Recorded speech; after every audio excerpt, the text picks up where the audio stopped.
जिंदाबाद जिंदाबाद जय शिवाजी जय भवानी। नमस्कार, आईजीआर में आप सभी का स्वागत। मैं रोशनी दुबे। अभी मैं आज़ाद मैदान में मौजूद हूँ, जहाँ पर एसटी महामंडल के कर्मचारी महाराष्ट्र में 78 दिन और पूरे आज़ाद मैदान में 64 दिन से अपनी मांग के लिए बैठे हैं।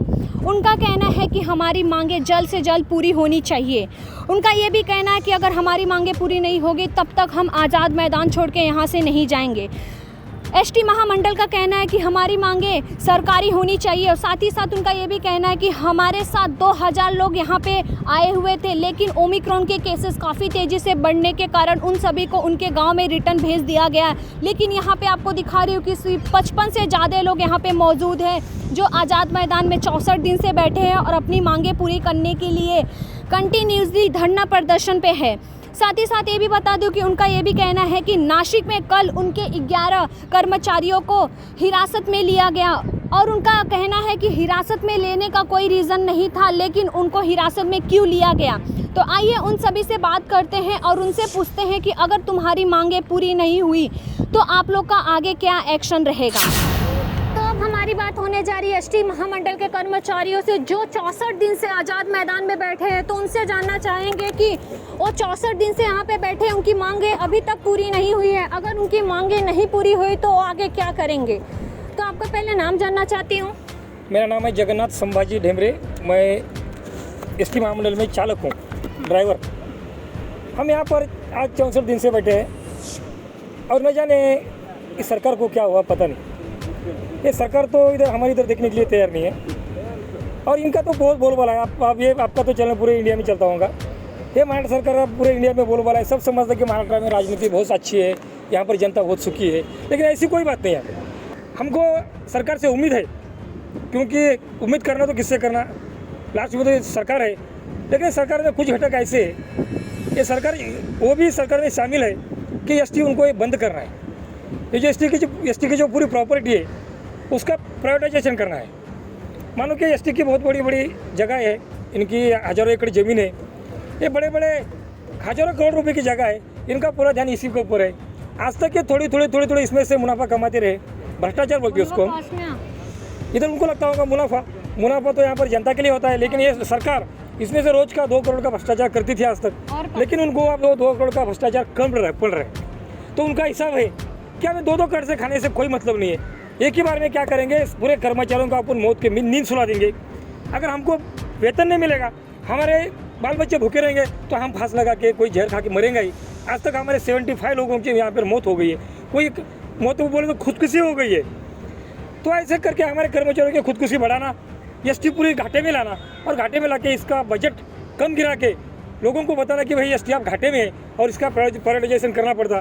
बाद में एक बार प्राइवेट करने के बाद में क्या है, कौन देख रहा, ये जगह कौन बेच रहा, कौन ले रहा, पूरा अपने सगे संबंधियों के बीच में बांट लेना और एसटी पूरी अपन निकल लेना। ऐसी इनकी राजनीति चल रही है। लेकिन हम भी ये महाराष्ट्र के मराठा है, महाराष्ट्र के मराठी कामगार है, हम कोई अर गैर नहीं है। इस महाराष्ट्र के मराठा ने पानीपत तक चढ़ाई किया था। तो हम आपसे जानना चाहते हैं कि ये धरना प्रदर्शन सिर्फ आज़ाद मैदान में ही चल रहा है कि महाराष्ट्र के और भी कई जगहों पे चल रहा है। महाराष्ट्र में कुल मिला के 250 डेपो है, वहाँ पे भी चल रहा है। ये धरना नहीं है, हमारा दुखवटा है।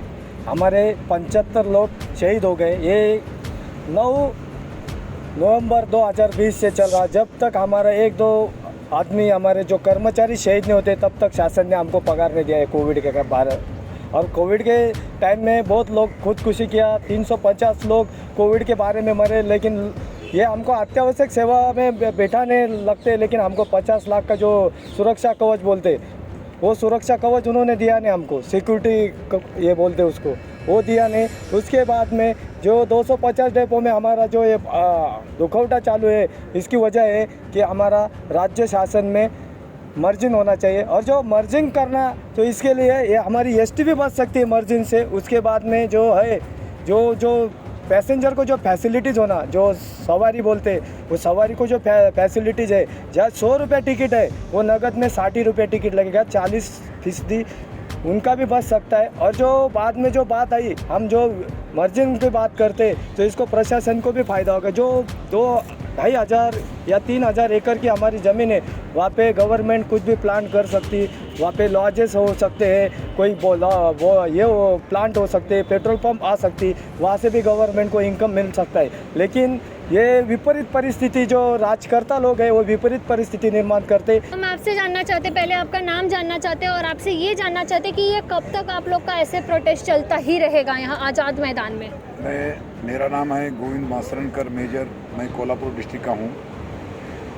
मैं एक सर्विसमैन हूँ। मैं इनके से सेवा में आके तकरीबन मेरे को 10-12 साल हो गए हैं। इसकी ये एसटी महामंडल की ये ऐसी अवस्था देख के मुझे ऐसा लग रहा है कि इनको जो पेमेंट मिल रहा है, ये जो कमीशन चौथा क्लास चल रहा था वो भी इनको कमीशन नहीं लगा हुआ है। इसके वजह से इनके बाल बच्चे, इनके घरदार अच्छे ढंग से नहीं चल पा रहे। इसके वजह से इनके अनेक समस्या आई। ये समस्या को सही तरीके से ये सरकार को निपटाने में बहुत देर लगा। वैसा तो इन लोगों ने पहला इसका सोच विचार करना चाहिए था, लेकिन ये राजकीय लोग हैं, ये छोटे वाले आदमी की तरफ थोड़े कम इनकी नज़र होती है, क्योंकि ये बड़े लोगों की आदत ही ऐसी पहले सी। तो हम इनको ये कहना चाहते हैं कि जी ये एसटी महामंडल है, ये जो गौर गरीब आदमी हैं, गांव में है, देहात में है, ऐसी ये देश की रचना ही ऐसी है। वो देश की रचने के बारे में अगर आपको बताना चाहता हूँ कि ये खेड़ोपाड़े में, जंगल में जो आजकल भी जितनी भी बस्ती है वो वहाँ पर कोई व्हीकल्स की आज भी सुविधा नहीं है। वहाँ पर ये एसटी महामंडल सेवा देती है। अगर ये सेवा बंद हो जाएगी तो जो देहात से जो आने वाले बच्चे हो, लड़के हो, लड़कियाँ हों, ये शहर तक पढ़ाई के लिए आ नहीं सकते, क्योंकि इनकी आर्थिक जो कंडीशन है आज भी इतनी बैड कंडीशन है कि उनको आने जाने के लिए ये दलन वलन का साधन अगर बंद हो जाएगा तो बच्चे लोग पढ़ने में पीछे रह जाएंगे। तो इसकी वजह से ये एसटी महामंडल रहना चाहिए, क्योंकि ये लोक सेवा में आता है और लोक सेवा में आने की वजह से आपको मालूम है ना इसमें नफ़ा है ना इसका तोटा है, इसके बेस पर ये चलता है। फिर भी ये कई राजकीय लोग हैं, ये इसकी बहुत संपत्ति है। महाराष्ट्र में इतनी संपत्ति है कि ये ऐसे 4 महामंडल नए बना सकते हैं, इतनी संपत्ति इनके पास है। फिर ये अभी इनको चलाना नहीं चाहते ये लोग, क्योंकि इनके जो है पूरे 2 दुकान हैं इसके ऊपर चल रहे। मालूम होना चाहिए आपको, मालूम चाहिए एक दिन में आपको मालूम होना चाहिए कम से कम 65 लाख इनके 65 लाख जो हर दिन का जो 1 रुपए के वजह से कर होता है, वो एक अपने सेना के एक माध्यम से बाला साहेब ठाकरे बोल के एक नियोजना ये निधि वहाँ पर इकट्ठा होता है। वो एक दिन का आपको मालूम होना चाहिए 65 लाख से ऊपर होता है। मतलब ये सब निधि इनके गसे में जाने के लिए और कहीं से जागा नहीं है, ये सब बंद पड़ने वाला है। क्योंकि ये एसटी महामंडल एक सोने की मुर्गी है, गोल्डन की मुर्गी है, वो हर दिन सोने का अंडा देती है। तो अब हम बात करने जा रहे हैं महिला से, उनसे पूछेंगे कि उनका क्या राय है। तो आप क्या कहना चाहेंगे और आपके साथ कितने लोग यहाँ पे हैं और कितने लोग थे पहले?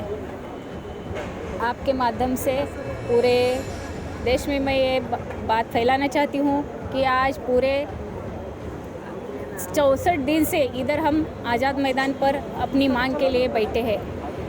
हम इधर 2000 लोग इधर थे पहले दिनों में। अभी कोरोना का ये जो हमें सुरक्षा के लिए जो उपाय बताया गया, तो उसकी सुनावनी के बाद हमने थोड़े लोग कम कर दिए। अपने अपने गांव में जाके, अपने अपने आगार में जाके वो लोग अभी भी वहीं पे बैठे हैं और हम इधर एक 50 लोग हर रोज़ जाते हैं। तो मैम आपसे एक चीज़ जानना चाहती हूँ कि अभी पता चला है कि नासिक में आपकी 11 कर्मचारियों को हिरासत में लिए, तो उसके बारे में आपका क्या कहना है और कुछ डिटेल में आप दीजिए।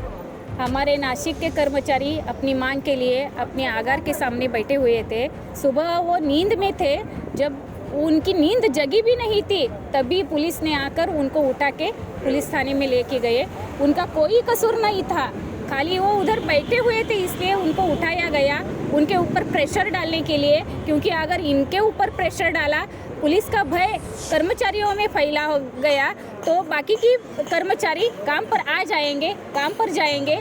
इसीलिए उन्होंने ये फंडा आजमाया। लेकिन हमारे साहब ने जो एक उधर याचिका दाखिल की, उसके अगेंस्ट जाके उधर की महापालिका में उनका सुनावनी हो गया। कल 5 बजे उनको बाइज्जत रिहा किया गया और पालिका ने उधर की न्यायालय ने उनको समझ दिया है कि ऐसे बेकसूर लोगों को उनको मत उठाओ। अगर ऐसा हो गया तो हम आगे इसके बारे में कठोर कार्रवाई करने के लिए सोचेंगे, ऐसे उनको अल्टीमेट दे दिया है। तो मेरा लास्ट क्वेश्चन आपसे ये है कि अभी ओमिक्रॉन चल रहा है, अगर आपको इस मैदान से बोला गया कि हटना है क्योंकि केसेस काफ़ी तेज़ी से फैल रहे हैं और लॉकडाउन होने की संभावना है, अभी कंफर्म नहीं हुआ है, तो अगर आपको बोला जाएगा यहाँ से हटने के लिए तो उस पर आपका क्या एक्शन रहेगा और आप लोग क्या क्या प्रोटोकॉल को फॉलो कर रहे हो ओमिक्रॉन को, कोरोना को ध्यान में रखते हुए?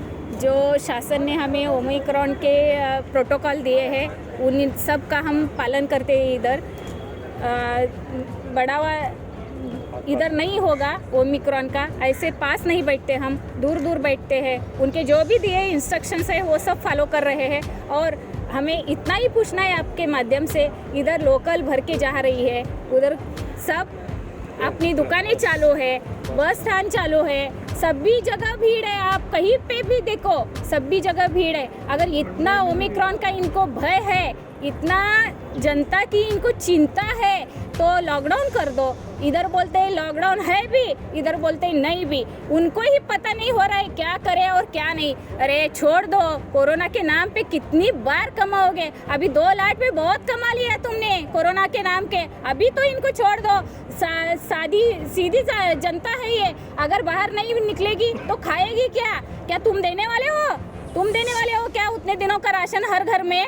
पहले वो बात करो, बाद में कोरोना की बातें करो। अभी जो चल रहा है ये सब जनता को मालूम होगा है। हर एक दिसंबर के कालावधि में इनका ओमिक्रॉन आता है। अभी 2 लाट हो गए, अभी तीसरी लाट आएगी, चौथी आएगी। अभी इन्होंने ये सब पैदाइश कर के रखी है। अभी ये 100 क्या 200 चलती ही रहेगी ओमिक्रॉन की लाट। लेकिन अभी जनता मूर्ख नहीं है, वो सजग हो गई है। अभी घर में बैठने से उनका पेट नहीं भरेगा, उनको तो बाहर पड़ना ही होगा। ये जो इनका राजकारण चल रहा है, लोगों को ऐसे ही ये मीडिया के द्वारा ओमिक्रॉन आया बोल के 50% लोगों को ऐसे ही मार रहे हैं। लेकिन अभी जनता भी अच्छी समझ में आ गया है जनता की इनका षड्यंत्र। इनको ज़्यादा दिन ये षड्यंत्र चलने नहीं देगी। ओके, धन्यवाद।